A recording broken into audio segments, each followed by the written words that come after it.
Hai rekan trader semua, di video kali ini saya akan mengupas tuntas satu stablecoin yang menurut saya terbaik dibandingkan dengan stablecoin lainnya, yaitu DAI. Saksikan setelah yang satu ini. Sebelum masuk lebih jauh tentang DAI, kita perlu tahu konsep dari stablecoin itu sendiri. Apa sebenarnya stablecoin? Stablecoin itu dibuat untuk meminimalisir volatilitas suatu mata uang kripto. Atau lebih tepatnya, nilai stablecoin ini di-peg atau dikunci nilainya setara dengan aset lainnya sepanjang waktu. Pada umumnya, stablecoin ini di-peg ke fiat currencies, dan dalam hal ini adalah US dollar. Mekanisme peg atau penguncian ini biasanya dilakukan dengan adanya underlying aset yang di-lock setara 1:1 dengan US dollar. Jadi dalam hal ini, satu DAI nilainya akan sama dengan 1 US dollar. Dan 1 USDT atau USD Tether itu akan selalu sama nilainya dengan 1 US dollar. Hodl stablecoin memiliki risiko juga ya. Jadi bila suatu nilai mata uang fiat yang di-peg oleh stablecoin itu jatuh, maka nilai stablecoin tersebut juga jatuh. Contohnya karena satu hal, misalkan adanya perang, adanya resesi, adanya inflasi, sehingga nilainya turun, maka stablecoin tersebut nilainya juga akan turun. Kita mengenal ada dua tipe stablecoin, yaitu centralized dan decentralized. Centralized stablecoin adalah tipe stablecoin yang di-backup oleh satu entity yang sifatnya centralized. Bisa berupa exchange, perusahaan, atau satu organisasi tertentu. Saya ambil contoh seperti USDC.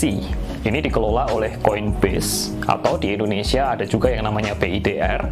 Ini dikelola oleh Binance dan toko kripto. Satu centralized stablecoin yang paling terkenal, yang tentu namanya tidak asing lagi, adalah Tether atau USD Tether yang dikelola oleh Bitfinex. Isu yang muncul di centralized stablecoin ini adalah supply dari dana fiat itu digunakan harus equals dengan supply dari stablecoin, dan ini semua tergantung dari satu institusi sentral tersebut yang mengeluarkan stablecoin. Setiap dolar atau fiat yang di-redeem itu stablecoinnya juga harus di-take out dari supply atau di-burn untuk menjaga equilibrium nilai. Saya ambil contoh, Tether mengklaim bahwa setiap USDT yang ada di pasaran itu selalu di-backup 1:1 dengan US dollar. Tetapi ini menjadi kontroversi karena kenyataannya tidak sepenuhnya benar seperti yang diklaim oleh Tether. Tapi ini menjadi topik pembahasan terpisah lainnya ya. Tipe yang kedua adalah decentralized stablecoin. DAI adalah contohnya. DAI di-peg tetapi tanpa menggunakan fiat currency, namun menggunakan cryptocurrencies lainnya yang dijadikan sebagai kolateral atau disebut juga sebagai jaminan hutang yang dicatatkan di decentralized ledger melalui smart contract. DAI diciptakan pada tahun 2017 oleh Maker. Maker ini adalah satu organisasi desentralisasi autonomous atau disingkat DAO. MakerDAO ini adalah suatu sistem autonomous yang mengeluarkan dua koin, yaitu DAI dan MKR atau Maker, yang dibangun di atas Ethereum blockchain dengan ERC20 standard. MKR merupakan governance token yang dapat mengontrol ekosistem DAI. Keduanya berjalan bersama-sama dalam suatu mekanisme di mana algoritma MakerDAO akan secara otomatis mengontrol harga DAI ke 1 US dollar, di mana bila harga DAI ini naik atau turun terlalu jauh dari acuan 1 dolar ini, maka MKR token ini akan di-burn atau di-create untuk menstabilkan harga DAI. Jadi korelasinya adalah seperti ini. Bila investor atau hodler itu makin percaya kepada DAI dan penggunaan DAI ini makin meluas, maka akan makin banyak MKR yang di-burn sehingga membuat supply-nya berkurang dan membuat harganya makin naik. Namun sebaliknya, bila investor itu tidak percaya lagi kepada DAI, maka harga MKR akan turun karena MKR token akan di-create sehingga supply akan bertambah dan harganya akan turun.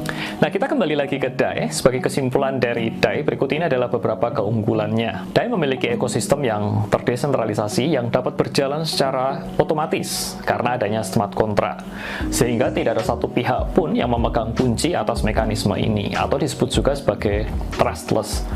Arti dari kata trustless sendiri adalah Anda tidak harus menaruh kepercayaan akan satu institusi manapun untuk membuat suatu sistem itu bekerja.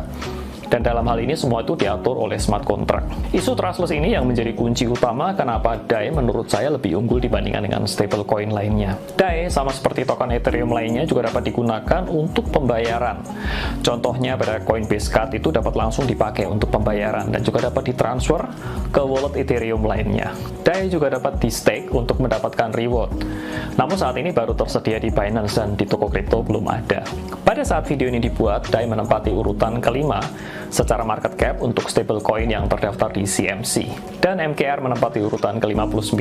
Dan teman-teman investor semua, DAI dan MKR sudah tersedia dan dapat dibeli di toko kripto. Toko kripto adalah exchanger kripto resmi yang terregulasi Bapepti dan terbesar di Indonesia.